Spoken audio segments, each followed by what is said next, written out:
소망을 가진 신앙이라는 제목으로 하나님 말씀 전하겠습니다. 덴마크의 철학자이면서 또 유명한 신학자이기도 했던 이 키에르케고르가 죽음에 이르는 병이라는 책을 썼습니다. 크게 두꺼운 책은 아닌데 우리는 흔히 암, 백혈병, 심장병 이런 걸 걸리면 죽음이 가까웠다라고 생각을 합니다. 근데 이제 이 사람은 철학자니까 철학적으로 자기가 봤을 때 인간을 죽음에 이르게 하는 병이 무엇인가 봤더니 암이나 심장병이나 이런 게 아니라 절망이라는 거예요. 절망. 내일을 꿈꿀 수 없는 것. 가만히 보니까 죽을 병에 걸렸어도 희망을 마지막까지 포기하지 않고 살려고 소망을 갖는 사람들, 그 사람들은 사는 경우가 많더라 이겁니다. 그런데 모든 것이 다 갖춰졌음에도 불구하고 살 소망을 갖지 못하고 절망에 빠진 사람들은 어떻게든 그 인생이 피폐해지고 망가지는 것을 너무 많이 본 것입니다. 절망이란 것은 소망이 끊어진 상태잖아요. 그러니까 이 절망이 참 진짜 무섭습니다. 내일 오늘보다 좀 더 나아질 희망이란 게 전혀 보이지 않을 때 사람은 진짜 절망하게 됩니다. 이 절망이 사람을 너무 힘들게 만들고 그 마음을 고통스럽게 만들고 그 마음에 질병과 고통을 가져주는데 이 절망을 틈타서 악한 영이 우리 안에 들어와서 우리를 더 힘들고 더 무겁게 만드는 것입니다. 그래서 이 키에르케고르의 말처럼 정말 절망이란 것은 인간을 죽음에 이르게 하는 정말 무서운 질병이다라는 생각을 하게 됩니다. 이 건강한 사람도 우리 인생에서 더 이상 기대할 것이 없으면 절망에 빠지면 나중에는 정말 질병, 건강에도 문제가 생기고 여러 가지 일들이 생기게 됩니다. 미국에 나온 유명한 단편 소설가죠. 작가기도 하죠. 오 헨리라는 소설가가 있습니다. 우리가 아는 크리스마스 선물이라든지 마지막 잎새 이런 책을 단편 소설을 쓴 작가인데 이 사람도 독실한 크리스찬이고 또 믿음의 사람이고 또 동시에 지금은 고전이라고 그렇게 한 100년 정도밖에 안 된 소설이지만 고전이라고 볼 수 있는데 이 오헬리가 쓴 마지막 잎새라는 소설 우리가 다 알고 있는 유명한 소설이잖아요. 거기에 보면 존 씨라는 화가 지망생이 있었어요. 유명한 화가가 되기 위해서 늘 그림을 그리기 위해서 애를 쓰는 화가였는데 이 존 씨라는 이 청년이 폐병에 걸렸습니다. 그 당시만 해도 미국도 이 폐병이 큰 병이었고 치료제가 많이 없었기 때문에 이제 폐병으로 죽어가면서 병이 점점 악화되었어요. 그래서 이 존 씨를 살리기 위해서 많은 친구들이나 다른 사람들이 와서 이 존 씨를 많이 위로해 줬습니다. 아니야, 살 수 있어. 지금은 또 시대가 많이 그래도 좋아져서 많은 사람이 살 수도 있으니까 너 폐병에서 나을 수 있어 라고 많이 격려를 해줬는데 이 존 씨는 스스로 생각하기를 나는 죽을 수밖에 없다고 생각을 한 거예요. 그러니까 희망과 소망을 갖지 않고 자신의 삶을 포기한 거죠. 그런데 자기가 누워있는 방에서 보니까 옆에 벽을 타고 오르는 담쟁이 넝쿨이 있었잖아요. 그래서 담쟁이 넝쿨이 하나둘 떨어지는 거예요. 그걸 보면서 이 담쟁이 넝쿨이 다 떨어지는 날 나도 그 담쟁이 넝쿨과 함께 죽을 거야 라고 생각하지 않습니까? 그래서 담쟁이 넝쿨이 하나둘 떨어지고 이제 맨 마지막 하나가 남았는데 마침 그때 비바람이 치기 시작하는 거예요. 온 비바람이 치면서 이제 이 존 씨라는 청년이 생각을 했죠. 저 넝쿨에 있는 잎은 오늘 떨어지겠구나. 그러면 나도 저 넝쿨과 함께 죽어야지. 이렇게 생각을 하고 그 다음날 아침에 일어났는데 담쟁이 넝쿨이 안 떨어지고 그대로 있는 거예요. 그때 딱 깨달음이 오는 거예요. 아, 저 담쟁이 넝쿨 하나도 이 모진 비바람에 살려고 하니까 저렇게 남아있는데 내가 사람인데 그리고 내가 살 수 있으면 살 수 있다고 하는데 내가 왜 나를 다 이렇게 포기했나? 왜 내가 내 생명을 내 스스로 포기했냐라고 생각을 하면서 그 넝쿨을 보고 희망을 품고 다시 살 수 있다는 소망을 가졌습니다. 그런데 참 놀라운 것은 그때부터 몸의 회복이 빠른 거죠. 그리고 난 다음에 몸이 이제 움직일 수 있도록 완쾌가 된 것입니다. 그래서 이제 마지막 남은 담쟁이 넝쿨이 떨어지지 않으니까 그 담쟁이 넝쿨을 확인해 보려고 창문을 열고 담쟁이 넝쿨을 가까이서 봤는데 그 담쟁이 넝쿨이 살아있는 잎이 아니라 그림이었던 거죠. 그 1층에 살고 있었던 화가를 꿈꾸던 그 노인, 평생 화가만 꿈꾸던 노인인 이 베어만이라는 사람이 이 소식을 듣고 이 존 씨라는 청년의 친구들이 전해준 소식을 듣고 밤새 비바람이 치는 날 그 떨어진 그 자리에 그림을 그리기 시작한 겁니다. 그래서 마지막 역작을 남긴 거죠.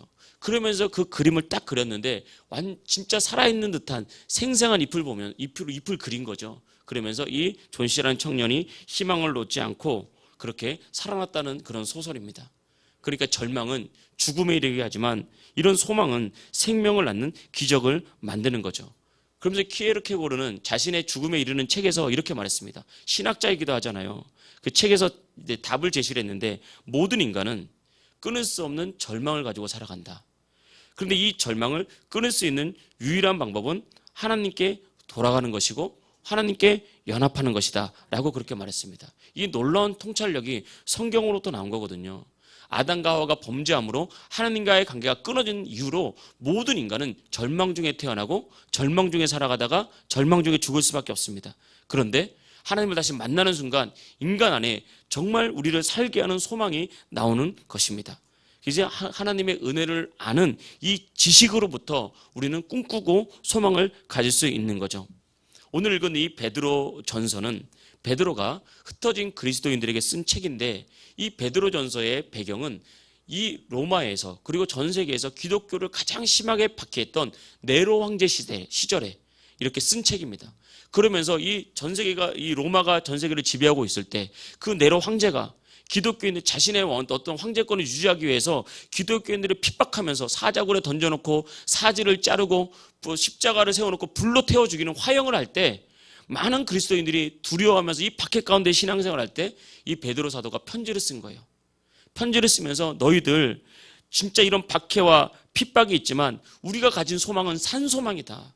그러니까 실망하지 말고 절망 빠지지 말고 정말 우리의 산소망이신 예수님을 바라보자. 너희의 신앙은 결코 헛되지 않는다라고 말하면서 이 믿음의 사람들을 격려하고 위로하면서 격려하면서 썼던 내용이 우리 베드로 전서의 내용입니다. 그러면서 끝까지 담대한 신앙을 가질 수 있도록 이 믿음의 산소망에 대해서 산소망이 무엇인지에 대해서 베드로가 알려줬습니다. 이 편지를 받은 흩어진 그리스도인들이 정말 두려웠습니다. 얼마나 두렵겠습니까? 예수 믿었다는 그 하나 때문에 사지가 잘려나가서 죽는다고 생각해 보십시오. 생각만 해도 끔찍하잖아요. 내가 예수 믿었다는 그 이유 하나 때문에 우리의 부모님이 그 예수를 거절하지 않는다고 십자가에서 불로 화형당한다고 생각해 보십시오. 그 불타는 사람이 불타는 그런 광경만 생각해도 끔찍하지 않습니까? 그런 두려움 속에서 이 베드로의 편지를 받은 사람들이 아 그렇구나. 우리가 믿는 이 예수님은 우리에게 산소망을 주시는 분이구나. 절망에 빠지지 않고 오히려 박해를 이겨나가고 오히려 복음을 전하면서 믿음의 행진을 이어갔다는 것입니다. 그래서 오늘 본문을 통해서 그렇다면 우리 성도들이 가진 산소망이 무엇인지 살펴보겠습니다. 첫 번째, 우리 성도들이 가진 산소망은 바로 죽어서 끝나는 것이 아닌 천국 가는 영원한 소망이 있다는 것입니다. 천국 소망이 있다는 것입니다. 성도들이 가지고 있는 소망은 크게 두 가지 소망입니다. 첫 번째는 우리가 현실에서 가질 수 있는 소망, 두 번째는 죽음 이후에 가질 수 있는 소망, 이 두 가지 소망인데 먼저 살펴볼 것은 죽음 이후에 우리가 가지고 있는 천국 소망, 이것이 죽은 소망이 아니다. 이것은 누가 사람들이 말하는 대로 아니 천국과 지옥이 어딨냐 이게 아니라 진짜 천국은 존재하며 우리가 모든 어려움과 박해를 이길 수 있는 산 소망이다라고 말을 하고 있는 것입니다. 여러분 예수님은 정말 그리스도를 영접한 성도들에게 죽음 이후에 영원한 생명이 있다고 우리에게 말하고 있습니다. 사도 요한은 성령의 인도하심을 받아서 요한계시록 21장 4절에 이렇게 말했습니다. 한번 화면을 넘겨주십시오. 이렇게 어떻게 말했냐면 모든 눈물을 그 눈에서 닦아주시니 다시는 사망이 없고 애통하는 것이나 곡하는 것이나 아픈 것이 다시 있지 아니하리니 처음 것들은 다 지나갔음이라. 지금은 우리가 이 땅에서 눈물 흘릴 수 있고 애통할 수 있고 아파할 수 있고 때로는 핍박받을 수 있으나 그러나 염려하지 말아라. 우리가 주님께 나가는 그 순간에는 주님이 모든 눈물 닦아주시고 더 이상 애통함이 없고 곡하는 것이 없고 또 더 이상 우리가 아픈 것이 없는 영원한 천국에 들어갈 것이다 라고 말하면서 이것은 산소망이다 이렇게 말하고 있습니다. 그래서 당시 그리스도인들은 그걸 봤어요. 아니 예수님 믿지 않는 로마 황제 네로를 왜 하나님은 그냥 두십니까? 많은 사람들을 죽이고 핍박하는 저 네로를 왜 그냥 두십니까? 세상의 권력자들이 우리보다 더 잘 살아가고 세상에서 권력자들이 우리보다 더 부자가 되고 우리보다 더 겉으로 보기에 행복한데 우리는 뭡니까? 이렇게 생각하고 이렇게 많은 사람들이 시험에 들었고 배교하는 일들이 나타났습니다. 그때 베드로가 말한 것입니다. 거기에 너희들 마음 빼앗기지 마라.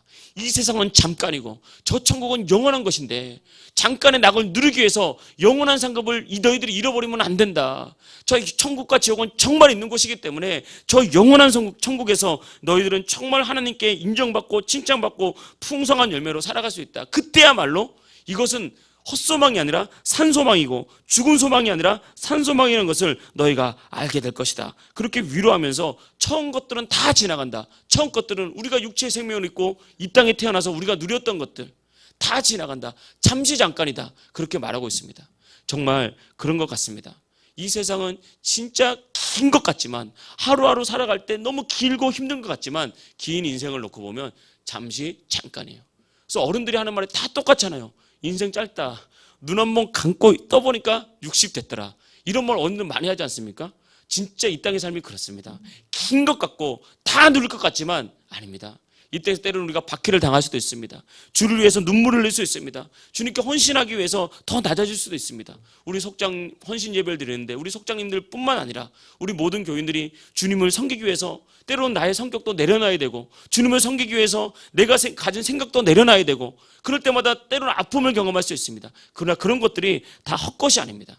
주님을 위해서 흘렸던 우리의 많은 수고들이 절대 헛것이 아니라는 것입니다.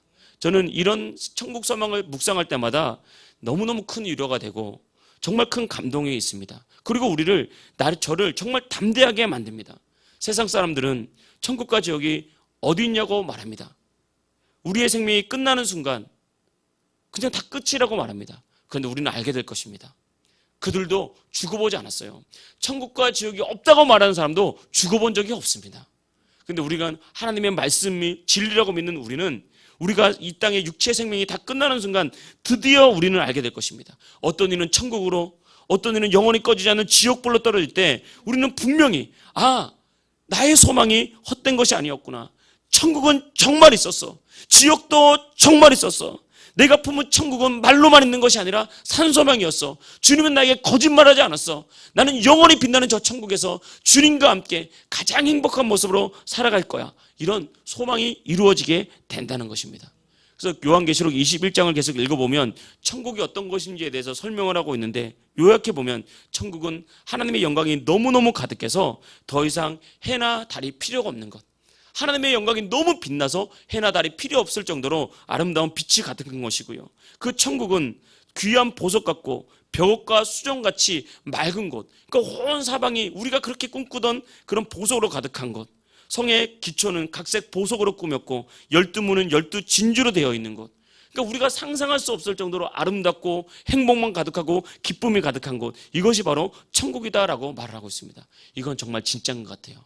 우리가 그걸 다 믿을 수 없고 맹신할 수 없겠지만 가끔 천국을 갔다 왔다고 간증하는 사람들 보면요. 어찌 보면 이 요한계시록과 똑같습니까? 그들이 본 천국은 너무 요한계시록과 똑같은 거예요. 그걸 볼 때마다 하나님 진짜구나. 천국을 갔다 온 사람 100이면 100 다 똑같이 말한단 말입니다. 바닥은 다 보석으로 깔려있고 하나님의 영광이 가득하고 그 속에서 찬송하고 예배하는 것이 너무나 행복한 그곳, 눈물이 없는 곳, 다 그렇게 말하는 것이 바로 요한계시록과 똑같은 것을 보면서 천국은 산소망이구나 라면서 깨닫습니다. 그런데 반대로 오늘 주보를 보면 사모님이 저에게 물어보고 이거 뭐예요 이거? 무슨 그림이에요? 물어보더라고요. 이게 뭐냐면 지옥불에 빠진 영혼을 구원하는 손을 딱 잡은 거예요. 이 그림이. 그런데 우리가 지옥이란 것은 우리가 상상할 수 없는 고통과 아픔이 있는 곳입니다. 그때가 되면 후회도 늦는 거예요. 후회에도 아무런 소망이 없는 것입니다. 우리는 그래서 산 소망을 가지고 있어야 되는 거예요. 얼마 전에 제가 기도를 하고 말씀을 묵상하는데 5년 전에 돌아가신 어머니가 갑자기 너무 보고 싶은 거예요. 그럴 때가 있더라고요. 생각 안 나다가 갑자기 문득문득 떠올라가지고 그러면서 제 어머니의 기도 소리가 너무 들어보고 싶은 거예요. 그때 어머니가 그 교회 젤 앞에 앉아서 작은 방석 가지고 밤에 가가지고 한 10명 가가지고 방석에 딱 이렇게 놔두고 거기서 이렇게 방언기도 하면서 기도했던 게 생각이 나요. 그 기도 소리가 너무 듣고 싶은 거예요. 그리고 어머니의 손을 한번 만져보고 싶고 대화 한번 해보고 싶고 이게 막 물밀듯이 오더라고요. 그때 성령님께서 저를 위로해 주셨습니다. 지금 너의 어머니는 가장 아름다운 곳에서 가장 행복하게 살고 있다. 너도 때가 되면 그 천국에서 주님을 너희 어머니가 그렇게 보고 싶다면 어머니 만날 수 있도록 깨어서 기도해라. 깨어서 기도해라. 늘 나와 동행해라. 천국에서 가장 아름다운 모습으로 다시 만나게 될 거다. 이게 우리가 가진 천국 소망입니다. 얼마나 감사합니까? 이 땅에서 끝이 아니라 영원한 것입니다. 천국은 진짜고 거짓이 아니라는 것입니다. 그런데 그래서 우리도 예수님 믿으면서도 우리도 원수마귀의 잘못된 생각에 속고 세상에 속을 때가 정말 많습니다. 로마에서 핍박당하던 많은 사람들이 믿지 않는 사람들의 성공과 형통과 권력을 보면서 왜 난 믿는 나는 이렇게 힘들고 어려운데 저 사람들은 왜 이렇게 잘 삽니까? 라고 시험에 들었던 것처럼 지금도 많은 그리스도인들이 그 혼란 가운데 살아간단 말입니다. 천국 소망이라는 자를 한 번만 딱 갖다 대도 저들은 이 땅에서 눈 깜짝할 사이에 부귀영화는 떠나가고요, 영원한 천국과 영원한 지옥이 있다는 것을 알면 그런 고민을 일치 안 합니다. 우리의 본향은 이곳이 아니라 천국입니다. 우리의 진짜 고향은 천국이라는 것입니다. 그래서 여러분, 우린 그곳에서 가장 빛나는 영광 가운데 가장 아름다운 모습으로 우리는 기뻐할 수 있는 것입니다. 1장 7절 본문 말씀 보겠습니다. 너희 믿음의 확실함은 불로 연단하여도 없어질 금보다 더 귀하여 예수 그리스도께서 나타나실 때 칭찬과 영광과 존귀를 얻게 할 것이라. 9절 믿음의 결국 곧 영혼의 구원을 받음이라. 아멘. 이것이 바로 우리가 믿음으로 품어야 될 천국 소망이라는 것입니다. 여러분, 지금 힘들다고 절망하지 말고 또 지금 힘들다고 좌절하지 마십시오. 우리가 흘린, 주님 우리의 흘린 눈물은 우리의 상급이 될 것입니다. 그리고 내가 주님을 섬기기 위해서 흘린 땀방울은 우리의 칭찬이 될 것입니다. 우리가 주님을 찬송하고 예배하고 전도했던 주님을 향한 충성, 이것은 천국에서 아름다운 열매가 될 것입니다. 주님께서 정말 벗은 발로 나와서 우리를 뜨겁게 안으면서 참 수고했다, 착하고 충성된 나의 종아, 나의 딸아, 나의 아들아, 우리를 뜨겁게 안으면서 정말 기뻐 춤추는 그날이 우리에게 반드시 올 것입니다. 그래서 여러분, 세상의 마음 뺏기지 말고 천국 소망 품고 날마다 주님 바라보면서 승리하는 하나님 백성 되기를 주의 이름으로 축복합니다. 두 번째 산소망은 하나님께서 우리의 현실에서 하나님의 보호와 유업을 주신다라고 성경이 말을 하고 있습니다. 우리 이 땅을 살아가다 보면 우리를 공격하는 많은 사건들이 있죠. 로마 시대에 당했던 이런 핍박과 박해가 있었다면 우리는 그것과 다른 많은 어려움들을 겪게 됩니다. 그때 우리에게 필요한 것은 보호라는 거예요. 내가 나를 보호하고 싶지만 보호가 안 되는 거예요. 내가 나를 지키고 싶지만 지킬 수 없고, 내가 나의 자녀를 지키고 싶지만 이 험한 세상에서 어떻게 지킵니까? 매번 360을 따라다닐 수도 없고, 자녀들도 다 생각이 있고, 또 우리의 삶도 예상치 못한 일들이 얼마나 많습니까? 그래서 우리는 사실은 모든 사람들은 다 보호가 필요한 거예요. 보호가. 예상치 못하게 얼마 전에도 모 국회의원이 그런 일을 당했다면서요. TV 보니까 저는 끔찍했습니다. 어떻게 저런 일을 당할 수 있을까? 그런 것을 생각하면 우리가 끔찍해서 밤에 나갈 수 있겠습니까? 무섭다고요. 두렵다고요. 사실은 우리가 몰라서 그렇지 매 순간순간이 보호가 필요한 삶을 살아가고 있습니다. 그래, 우리가 기억해야 될 것은 우리 예수 믿는 사람들이 가지고 있는 산소망은 하나님이 우리를 능력으로 보호하신다는 거예요. 1장 5절 말씀 보겠습니다. 너희는 말세에 나타나기로 예비하신 구원을 얻기 위하여 믿음으로 말미암아 하나님의 능력으로 보호하심을 얻었다, 받았다. 하나님의 보호가 늘 우리 안에 있다는 것입니다. 예상치 못하는 질병, 사고, 문제, 관계의 어떤 깨진 상처들, 또 이런 모든 곳에서 하나님이 우리를 이미 보호하고 있고 그 보호는 결코 실패하지 않는다라고 성경이 분명히 말하고 있습니다. 시편 18편 1, 2절 말씀을 화면으로 보겠습니다. 다 같이 한번 읽어보겠습니다. 시작. 나의 힘이신 여호와여, 내가 주를 사랑하나이다. 여호와는 나의 반석이시요 나의 요새시요 나의 건지시는 이시요 나의 하나님이시요 내가 그 안에 피할 나의 바위시요 나의 방패시요 나의 구원의 뿌리시요 나의 산성이시로다. 아멘. 저는 이런 말씀이 처음에는 아무것도 아닌 것 같다가도 우리가 이 땅을 살면서 살수록 느끼는 거예요. 아, 내가 진짜 마음 1도 근심 안 하고 내 모든 마음을 다 놓고 피할 곳이 과연 어디가 있을까? 과연 과정이 그렇게 될까? 나의 배우자나 나의 자녀들이 그렇게 될까? 다 소중하고 좋은 곳이지만 진짜 0.1%의 근심과 염려와 불안과 아니면 다른 거 없이 온전히 나를 쉬게 할 것은 오늘 고백처럼 오직 주님밖에 없다는 것입니다. 주님만이 나의 반석이시요 나의 요새시요 나를 건지시는 이시요 나의 하나님이시요 나의 피할 바위가 된 줄 믿습니다. 그 주님이 우리를 딱 붙들고 이끌어가는 거예요. 그래서 우리가 주님께 나가기만 하면 주님은 차별 없이 우리를 받아주십니다. 주님께 나가기만 하면. 성경을 보십시오. 고침받기 위해서 예수님께 많은 사람들이 나왔을 때 예수님이 그들을 고쳐주면서 너 나 믿냐 안 믿냐? 너 안 믿으니까 가. 이런 적이 없다 이 말입니다. 누구든지 예수님을 믿든지 믿지 않든지 예수님께 나오는 모든 사람들을 주님께서는 받아주시고 고쳐주시고 그들을 사랑해 주셨습니다. 그 후에 그런 은혜를 경험하고 난 뒤에 이 사람들은 드디어 깨닫는 거예요. 아, 주님만이 구주이십니다. 믿지 않고 나왔지만 주님의 사랑을 받고 그 인생이 변화됐을 때 그들은 예수님이 구주라고 고백했고 예수님을 영접했다는 거예요. 그래서 누구든지 예수님께 나아가기만 하면, 정말 왕이신 하나님께 나아가기만 하면 주님께서 그들을 보호하시고 지키시는 줄 믿습니다. 베데스다의 연못가에 38년 된 황자가 있었죠. 거기에 내려오는 소문이 있었습니다. 천사가 와서 1년에 한 번 그 물을 움직일 때 가장 먼저 들어간 사람 낫는다는 소문이었습니다. 그래서 베데스다의 이 병자도 거기에 누워서 병 낫기를 위했습니다. 예수님께서 오셔서 그 병자에게 물었습니다. 너 정말 낫고자 하느냐? 그때 베데스다 병자가 이렇게 말하죠. 연못에 넣어주는 사람이 없습니다. 이 말은 다시 말하면 나는 베데스다 연못에 들어가야 낫습니다. 이 베데스다 연못이라는 이 미련, 이 집착, 이것이 바로 치료자 예수님 못 보게 만든 거예요. 세상에 대한 미련, 세상에 대한 어떤 그 집착, 이것이 주님을 못 믿게 만드는 것입니다. 지금 구원자가 내 옆에 있는데, 지금 치료자가 내 옆에 와 있는데, 지금 누구든지 주님께만 가면 주님께서 받아주는다고 하는데, 여전히 내가 가지고 있는 세상의 성공에 대한 미련, 내가 세상의 부여에 대한 집착, 내가 내 인생을 꿈꾸는 인간적인 어떤 이런 미련들, 이런 것들이 나를 딱 붙잡고 있으니까 바로 내 옆에 와 있는 구원자 예수님을 못 보게 되는 거예요. 이 미련을 버려야 됩니다. 세상이 나를 행복하게 해줄 거야.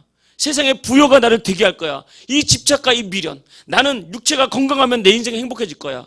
내가 하는 일이 잘 되면 나는 정말 행복할 거야. 이 미련들, 세상에 대한 집착들, 이거 버려야 됩니다.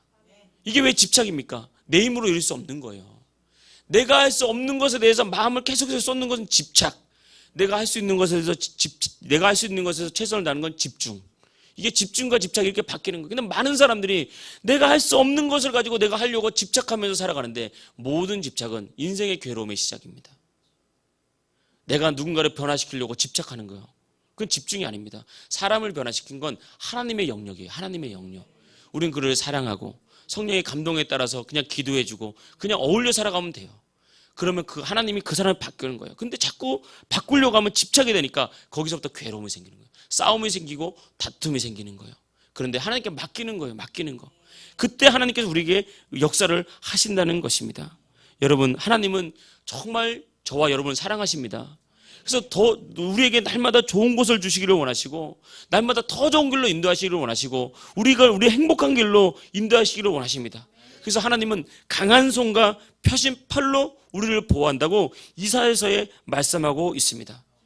우리 이사야서 55장 1절 한번 넘겨주세요. 나왔습니까? 다 같이 한번 읽어보겠습니다. 시작. 오라 너희 모든 목마른 자들아 물로 나오라. 돈 없는 자도 오라. 너희는 와서 사 먹되 돈 없이 값 없이 와서 포도주와 젖을 사라. 아멘. 그러니까 이 말씀은 하나님이 다 공급해 준다는 거예요. 그러니까 너희들 돈 없어도 돼, 값 없어도 돼, 능력 없어도 돼, 나에게 오기만 하면 다 줄게. 이게 하나님의 마음입니다. 근데 한 가지 조건이 있어요. 나에게 오라는 거예요. 예수님께 오기만 하면 된다는 거예요. 그러니까 여러분, 주님께 나올 때 인간적인 전제 조건 다 내려놓고 주님께 그냥 나오기만 하십시오. 값 없이 나오라고 했잖아요. 돈 없이 나오라고 했잖아요. 그러니까 주님께 나오기만 하면 주님께서 우리를 딱 붙드시고 우리를 이끌어 주시고 우리 인생을 회복시켜 주시는 것입니다. 이게 바로 우리가 가지고 있는 산소망이라는 거예요. 세상에 나를 보호해 줄 것이 어디 있습니까? 세상에 아무것도 없습니다. 세상은 돈과 권력에 따라서 움직이게 되어 있습니다. 내가 너 평생 지켜줄게 그러다가도 나한테 손해가 오면 버리는 것이 세상이에요. 어쩔 수 없습니다. 내게 자꾸 손해가 끼쳐지고 나를 자꾸 힘들게 하면 그 사람과 멀어지는 것이 우리 세상의 이치예요. 근데 주님은 다릅니다. 주님은 끝까지 우리를 보호하시고 강한 팔과 펴신 팔로 악한 마귀가 우리를 건드리지 못하도록 우리를 지켜 보호하신다는 것입니다. 어디에 있든지 무슨 일을 하든지 이 보호하심 안에서 이것은 내 거라고 고백하는 하나님 백성 되기를 진심으로 축복합니다. 그리고 하나는 이 땅에서 유업이 있다는 거죠. 이 땅에서 유업이 있다는 거예요. 우리가 4절 말씀 보겠습니다. 썩지 않고 더럽지 않고 쇠하지 않는 유업을 있게 하시나니. 하나님께서 이 땅에 유업이란 것은 말하자면 유산이죠. 부모님이 자녀에게 물려주는 것. 하나님께서 우리에게 물려주신 유산은 무엇입니까? 그건 축복이며 기쁨이며 건강이며 형통입니다. 이것이 우리에게 주신 유업이에요. 그래서 하나님께서 아브라함을 복지시면서 너는 복의 근원이 되게 된다고 말을 하고, 이스라엘 축복하면서 나와도 복을 받고 들어가도 복을 받고 집에서도 복을 받고 들에서도 복을 받고, 우리가 믿음 안에서 아브라함의 자손이 되었으면 우리는 아브라함께 모든 복을 받는다 그랬습니다.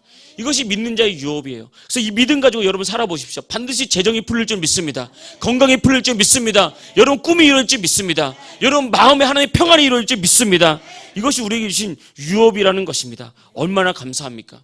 우리가 해야 될 건 딱 한 가지, 주님께 나와서 예수 이름 부르면 나는 할 수 없는 그 일을 주님께서 행하실 줄 믿습니다. 여러분 안에 정말 건강에 말 줄 믿습니다. 뼈와 근육과 인대가 회복될 줄 믿습니다. 여러분의 기도가 응답될 줄 믿습니다. 이런 내가 저와 여러분께 함께 있으면서 늘 천국 소망 품고 승리하는 하나님 백성 되기를 주의 이름으로 축복합니다. 할렐루야.